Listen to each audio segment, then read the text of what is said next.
BoAA215A with another edition of Binnall of America Audio, Season 2. It is February 10th, 2007, and I'm a tad under the weather this week, so we'll try and fly right through the usual voiceover portion of the program.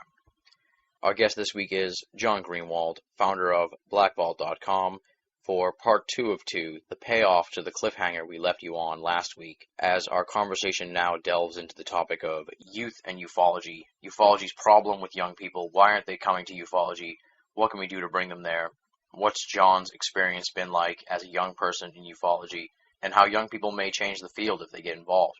In addition to that, we're going to talk about Project Preserve history and John's podcast series at blackvault.com known as Black Vault Radio. We talk about all that and much, much more here in this concluding portion of our marathon John Greenwald interview. I've got good news and bad news in a way for you. We'll start with the bad news.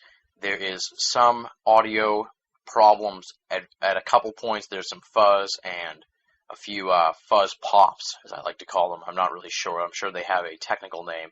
They're not too many. I want to apologize in advance for that, and hopefully you'll be patient enough to deal with that. And it's really only happens a couple times in the interview.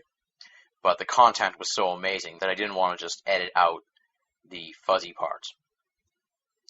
The good news is I was a guest on Red Ice Radio, and chances are by the time you're listening to this, you'll be able to get the Binnall interview from Red Ice Radio. So you get a little bit of double Binnall this weekend, and definitely a unique situation here as I was a guest on a program as opposed to being the host.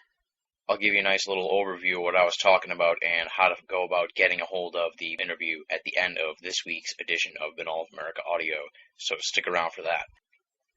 For those of you who are unfamiliar with John Greenwald, let me give you a little bit of background on him. John Greenwald is a researcher, activist who began looking into government conspiracies at the age of 15 and wrote his first book, Beyond UFO Secrecy, at 20. Over the last 10 years, he has developed his website, blackvault.com, into one of the Internet's premier resources for esoteric information in the form of declassified government documents obtained via the Freedom of Information Act. Blackvault.com is the largest online community of its kind in the world, with over 440,000 declassified government documents, over 15,000 archived news articles, and over 14,000 photographs of military aircraft and UFOs.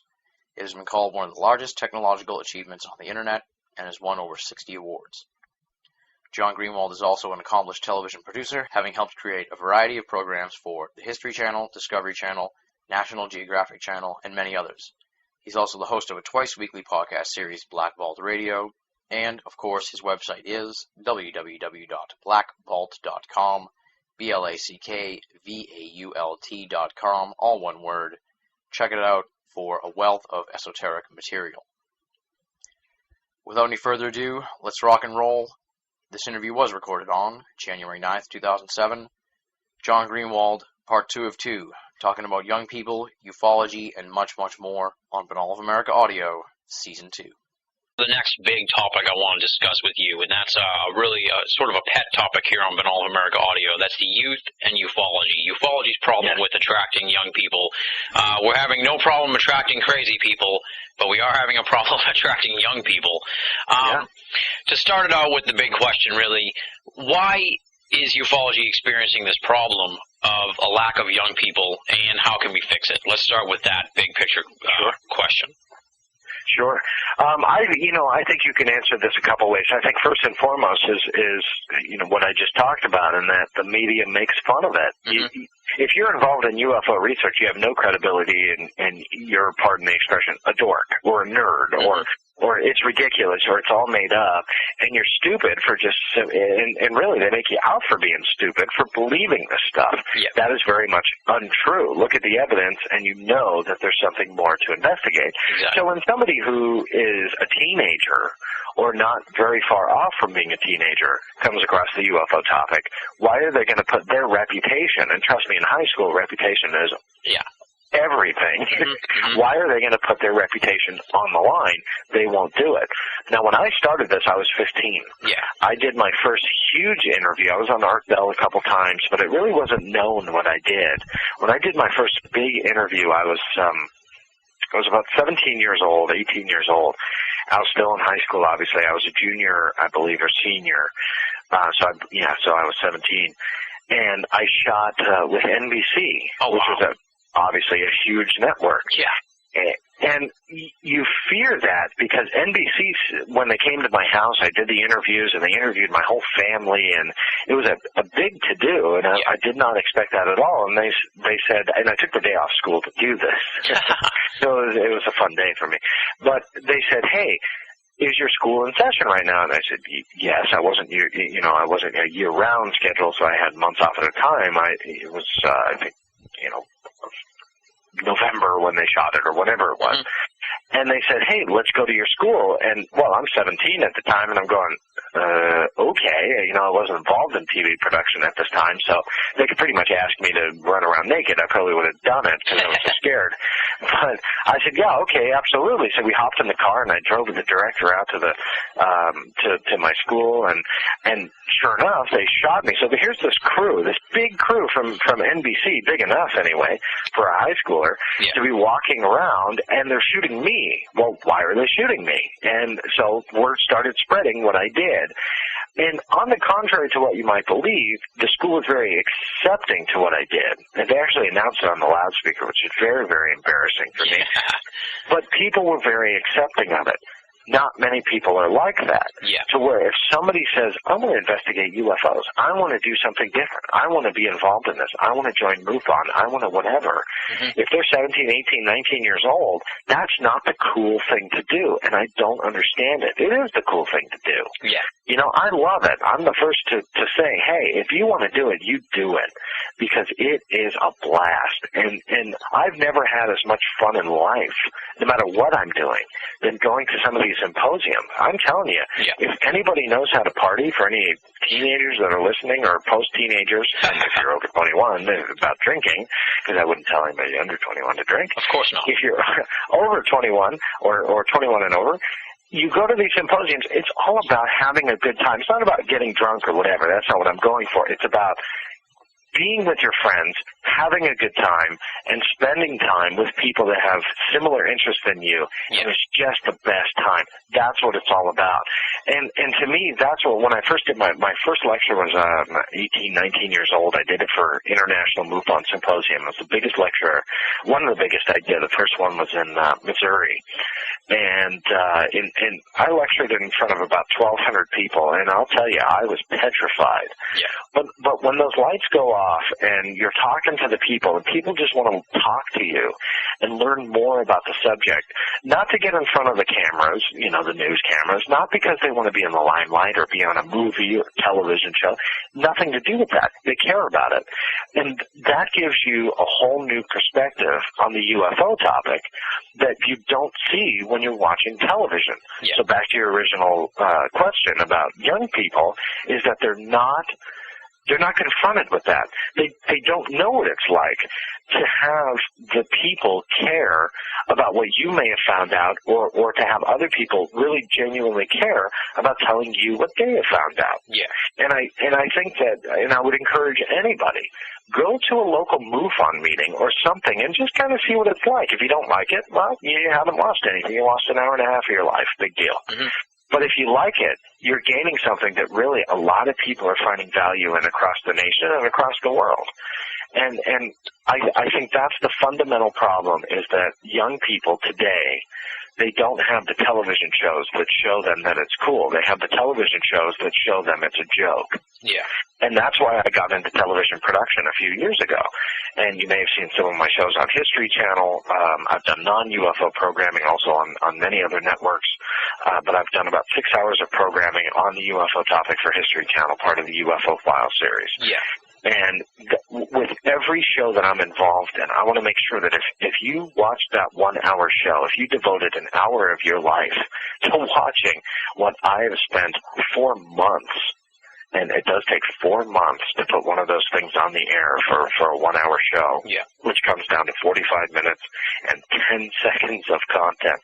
For 45 minutes and 10 seconds of content, it takes me 4 months to put that sucker on the air. I'm going to make sure you walk away from that you find value in it. And that's what I've tried to do and achieve.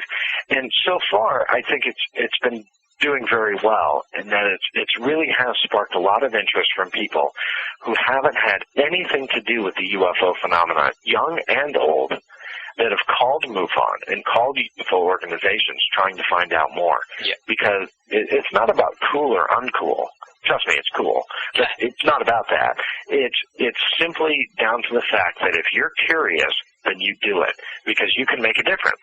When I was 15 years old, I can't tell you who shunned me from the field of getting involved. It really sucked. Yeah. And it's not easy when you're 15 or 16 years old and you're trying to do something different. Mm-hmm. But I stuck with it, and I would pass that on to anybody curious in that look at it, because I guarantee you're going to get interested in it. But on top of that, stay interested in it. Do not let anybody deter you from sticking with it. Because as much as the UFO community says, oh, we want more young people, that young person comes along and they're kind of shunned. I experienced that myself. Yeah. And so don't worry about that, because we're not used to it. You know, people in the UFO community, I've only spent 10 years in it. Think about somebody who's spent 3 or 4 or 5 times as much as long as I've had. Mm-hmm. And then somebody who's 16, 17, 18 years old comes along, they're not going to believe you. Don't worry. I'm not talking bad about anybody in the UFO field. I'm just simply stating a fact that you have to say and prepare yourself, hey, I'm going to stick with this. I'm going to show them. That's exactly what I did. Mm-hmm. And now some of my best friends in the field are some of the top names in ufology. Not meaning to brag with that statement. I'm just simply stating I really just focused on sticking with it and trying to do something different. And I would encourage anybody, if you don't want to be a prominent figure, it's not a problem. Just simply look into it. And I guarantee there's something there that you would never, ever expect. Yeah. Okay, and you kind of touched on this in a way in your answer here, but maybe we can talk about how to fix it. The public relations problem of ufology, that it's uncool, and you talked about how you try to fix that with the TV segments you produce. And I want to kind of also throw into this question an observation as well, that in the last 5 years, ufology has taken a big hit because of the 9/11 research. A lot of young people are going there. And it seems like ufology's been left out in the cold because of the 9/11 research. How do we make ufology look cool and speak to that 9/11 siphoning of our young people? Yeah. Well, it's a good point. I think that if young people are looking into the 9/11 theories, conspiracies, or so on, I would encourage them to do so. If that's what they're interested, absolutely do it. Yeah. But that motivation is going to run cold. This is a whole radio show in itself. I personally don't buy into the 9/11 conspiracy. Mm-hmm. I just don't. Very briefly, I am a Republican. It is no secret for those who are in tune with the Black Vault. I am a Republican. I did vote for George W. Bush, and in fact, you can see an open letter that I did write to him about a year ago. And I don't buy into the theories. In fact, the newest edition of the Black Vault Radio, as we record your radio show right now, is with Richard Dolan. And with Richard Dolan, we talked about the 9/11 conspiracy, and he is very much in support of that theory, that it was an inside job to an effect, and believes in that conspiracy, and I personally do not. So we had a very healthy discussion on that. Sounds awesome. However, but to support it, though, it doesn't matter what you believe. If you're interested in doing the legwork and looking into it, that's a start, no matter what you're looking into. Yeah. And that's the encouraging factor, in that if there are young people, 15, 16, 17, 18, 19, no matter how old you are looking into it, you go, guy or girl. You have fun with it. You have a blast. Ask those questions that need to be asked. I know that there's tons of them that need to be asked. I will never ever refute that. If you're interested in the UFO phenomenon, don't dismiss that either, because you can contribute something. You may have a certain mindset or certain ideas or ideals or morals or whatever it may be that other people in this field don't have. There aren't a ton of us out there that are looking into this. Yeah. You and I are very, very rare when it comes to the young people looking into this, and others who have been in this 20, 30, 40, 50 years may be so burned out, and again, not trying to be disrespectful, but maybe so burned out that they don't know those questions to ask, or they don't know where to look, simply because they come from a different background. They come from a different mindset. They come from a different world altogether. I hate to say that, but they do. Yeah. You know, it's that different era in history that they are different than us, that you and I, being 25 and 27 years old, can think of questions or think of ways to approach things or think of ways to get this out to the public that they cannot think of. Has nothing to do with intelligence, has nothing to do with anything other than they just grew up in a different era. We grew up with internet and the evolution of the .com and so on and so forth. Mm-hmm. And some of these guys who have been in the UFO topic for 30 years, they're using email, and that's the top of the line. That is how far it goes. Yeah. You know, and again, I so do not mean any disrespect with that.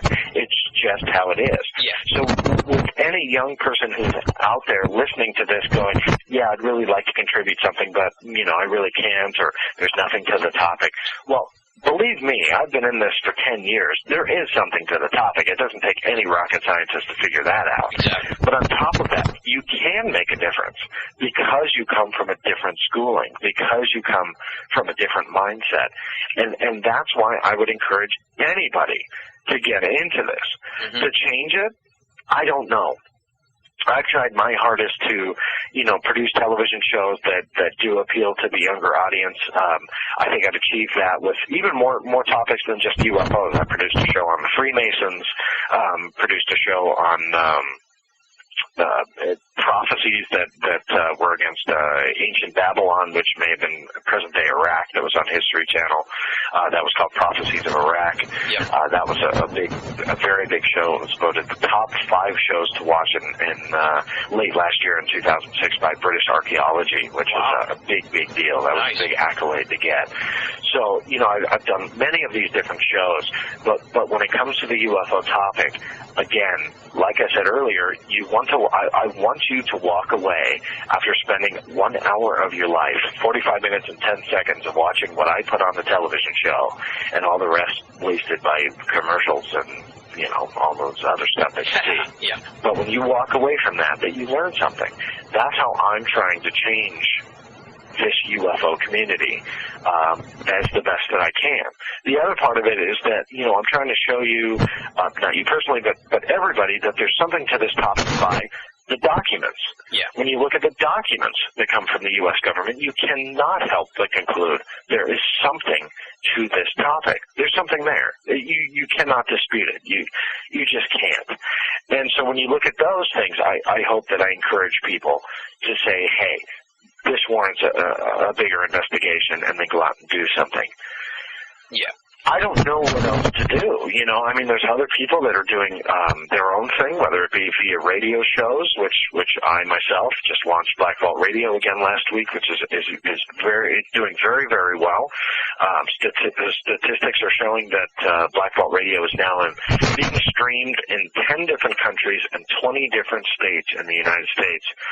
So, and that's just in the first 7 days. Today was my 7th relaunch. So it's doing very, very well. It was an overwhelming response that I did not expect at all.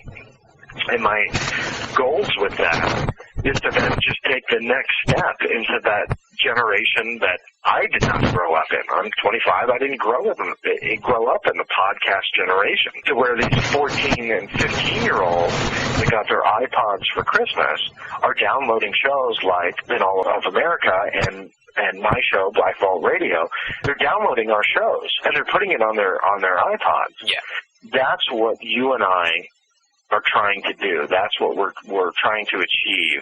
That these youngsters who got those iPods and got their MP3 player cell phones, and Apple just announced their, you know, iTunes cell phone today, or whatever god awful thing they announced. Yeah. But you know what? There's a generation coming up that's what they're going to be raised with, and they're going to be downloading shows like yours and downloading shows like mine that they're going to be interested in it. And when you and I are 45, we go, oh, thank God we have these 21-year-olds that are interested in the topic, you know. And I'm really hoping that that's how it plays out. One of the things that I heard a lot when I was coming up, and I've only been doing this for about 3 years, years now, so it was relatively recently.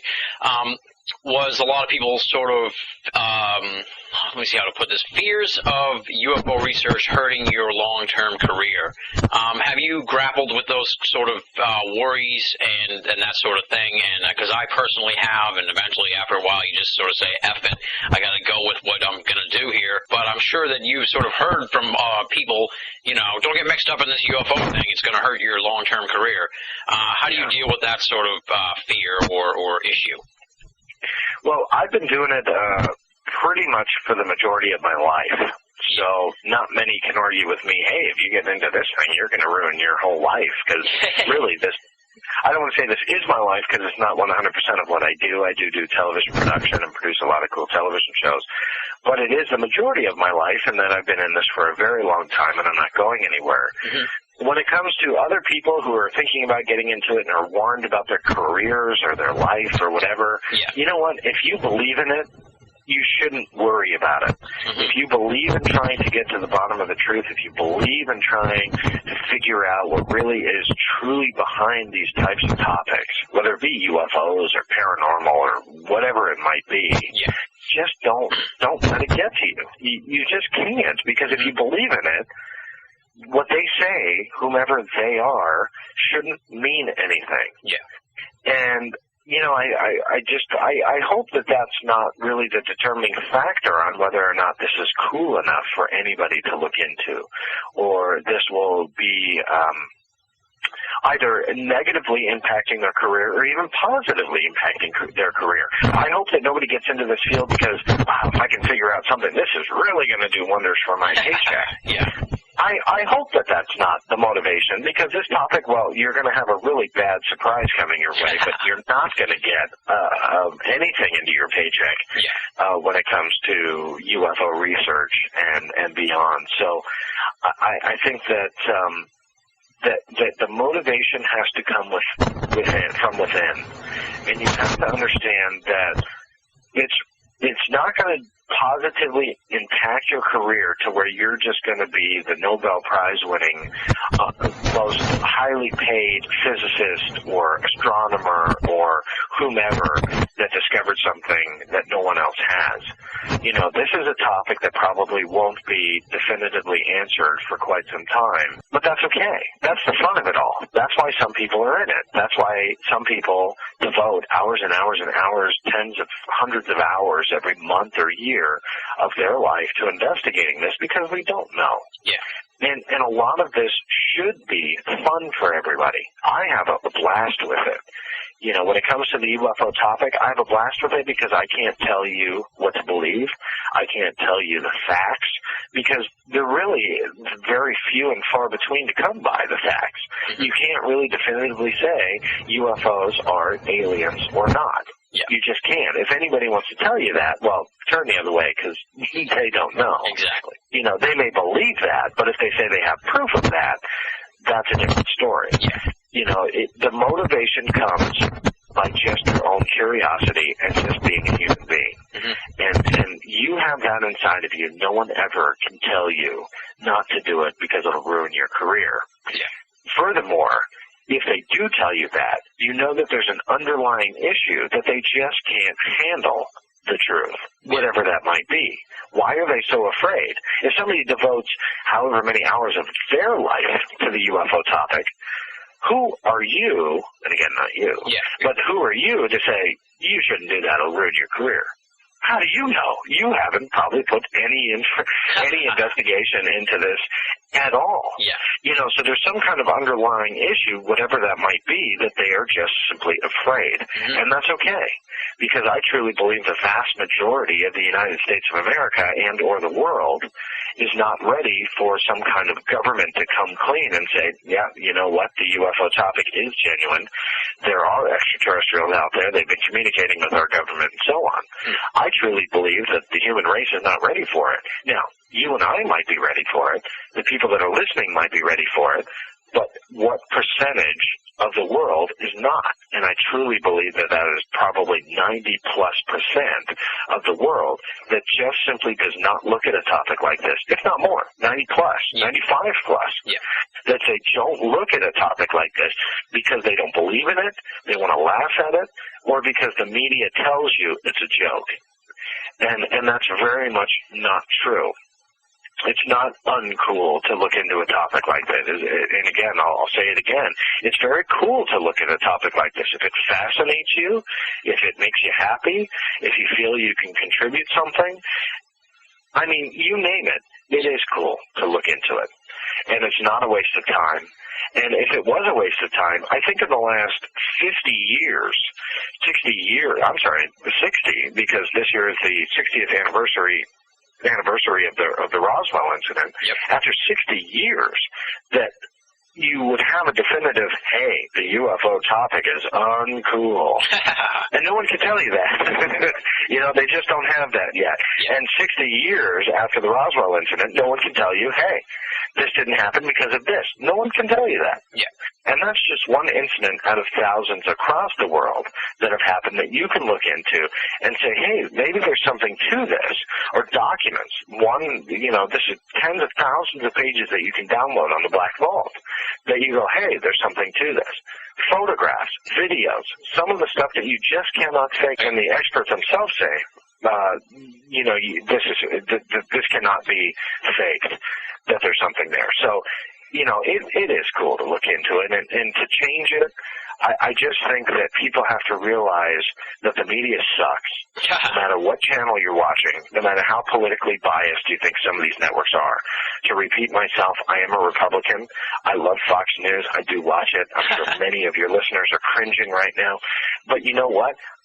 I cringe at what they say sometimes. They are anti-administration right now, and I think no matter what network you watch, it is going to be, all over the map. They are going to side with what society thinks is either cool or uncool. Yeah. And I truly believe that it is cool to hate the president. That's why a lot of these media places are latching on to that, and their editorials and everything are anti-Bush and anti-Bush administration, and talking bad about the government, not looking at the facts. Again, that's debatable, but that's what I believe. In the same respect, that's how it is with the UFO topic. It's uncool to look into this. It is not hip to report this in a serious manner. Look at how the UFO that's being seen that was seen last November over Chicago O'Hare Airport. Yeah. Yes, it was reported by the media, but how many legit stories did you see that didn't have a punchline at the end? Exactly, yeah. There may have been, for all I know, there may have been one or two, but not many. And the majority of the places that have that, or that are reporting it, that take the time to report it, are pretty much telling you at the end that these people are crackpots that saw it. And for anybody who flies or takes their life in their own hands by stepping onto a commercial airliner, which, trust me, I do myself, and put their trust into people like this, those are the ones that reported that UFO. If you don't trust them, who can you trust when it comes to the UFO topic? Exactly. So, that's not to ramble on. That's all right. That's, we let people talk as long as they want on here, and usually we get some great stuff like that. And then another sort of hindrance, I guess you could say, to bringing youth into ufology, or a worrisome aspect at times in ufology, is, and you touched upon this already, and maybe you can sort of talk about grappling with this issue, is the length of time to wait for answers. Some of the people who've been in ufology for a long time have gone to their grave without getting a solid answer, like the first generation of ufologists, J. Allen Hynek and those guys. They never found an answer. And here's a couple guys like you and me, we're in our 20s. I mean, are we going to be sticking with this for another 25, 30 years, waiting to find our answer, and we're going to be the old men at the MUFON convention who everyone's like, oh no, this guy's going to die and not find out the answer either. How do you grapple with that fear, I guess, or that issue of that it's been 60 years, there is no answer, it could be another 60 years, and we may be spinning our wheels here and just contributing to the science as a whole, but we're not going to get the payout. Well, that is excellent thought, because that could very well be true. You know, in 40, 50 years from now, we're in our 70s and 80s, and we just don't know what the truth is, and we're still plugging away. But you know what? I hope that when we're in our 70s and 80s, that we're still having fun with it, because truly that is what it's all about. Is really having fun with this. This should not be a lifetime goal to try and figure it out. Yeah. If it is, that's okay. You know, I mean, all the more power to the UFO community if somebody's devoting their whole life, but it really shouldn't be, because, look, in 60 years, and even beyond, I mean, the UFO sightings go well beyond the Roswell incident. It's no secret that it goes well into the biblical era, and even UFO sightings being documented in the Bible and religious texts and religious artwork and stuff. We still don't know the definitive answer, but I just hope that people get into it because it's fun. It's fun to look into it. We don't know, which is the majority of that fun, is that we just can't, at the end of the day, tell you what to believe and what not to believe. How to motivate people to get into that? It is a very difficult thing. I mean, you can't promise someone, hey, you devote X amount of years to this, you're going to find out the truth. Yeah. Well, what is the truth? You know, we just don't know. Mm-hmm. But you can join a community of people that really just that's what they want to get to. Yeah. And that's really the motivation behind going to meetings every month or meeting every week or going online and logging on and reading and so on. That's the motivation, and that's what should be the motivation to anything that you research, whether it be history or certain areas of history or whatever it might be. You have a common goal. You know, you can't think to yourself, if all the scientists who are trying to find a cure for cancer or a cure for AIDS or to stop all these deadly diseases that are just absolutely obliterating the human race all over the world, you know, they're doing this for a common goal and a common reason. Now, granted, it might not be, wow, this is fun, let's try and find a cure for cancer. It's not about that, but they have a common goal. Yeah. And that's what they're going for. Do they believe that they're going to find a cure for cancer by the end of their lifetime? Most of them, probably not. Some of them may. You know, same with the UFO community. Yeah. But that's what we're going for. We're going for that common goal. You know, I know that they have their colleagues and they have their fun in their own right. Yeah. That's why they're in the field that they chose. That's why we're in the field that we chose. And really, the UFO topic, it's not going to go away. I mean, you know, again, to bring up the Chicago O'Hare UFO sighting, this was November of last year, and this is making mainstream press across the world. Every day, a headline comes across my mailbox from Google News that some newspaper is carrying the story. Yeah. And it was all stemmed from this one UFO sighting at O'Hare. And that should show everybody that it's not going away. I mean, this thing is definitely in the forefront of the human realm of thinking. Mm-hmm. The next step is trying to understand it. If we keep making jokes about it, then no one's going to take it seriously, and then it's just BS. But it's all of us, the select few that are remaining in the UFO community, because there's not a ton. There's not a ton of people. Yeah. It's the select few that continue this kind of legacy into researching that UFO phenomenon, going back to Hynek and all the guys that really devoted their lives, and yes, they passed away and they didn't come up with a definitive answer. Look at what we base our research on from the findings of people like Hynek. Yeah. You know, his research did not go unnoticed. It didn't die when he did. Mm-hmm. That it went on to present day research. You know, he died about 25 years ago, if I remember correctly, his year. That 25 years ago, yes, he passed away. But here's years of research devoting his life, and he was one of the most prominent scientists ever in ufology to do this, that we're still using it today to base some of our research on, to base our theories, and even his conclusions survive to this day, and they are still accurate. So I think history proves that if you put in the time, that history will always recognize it, and that history will never forget. Yeah.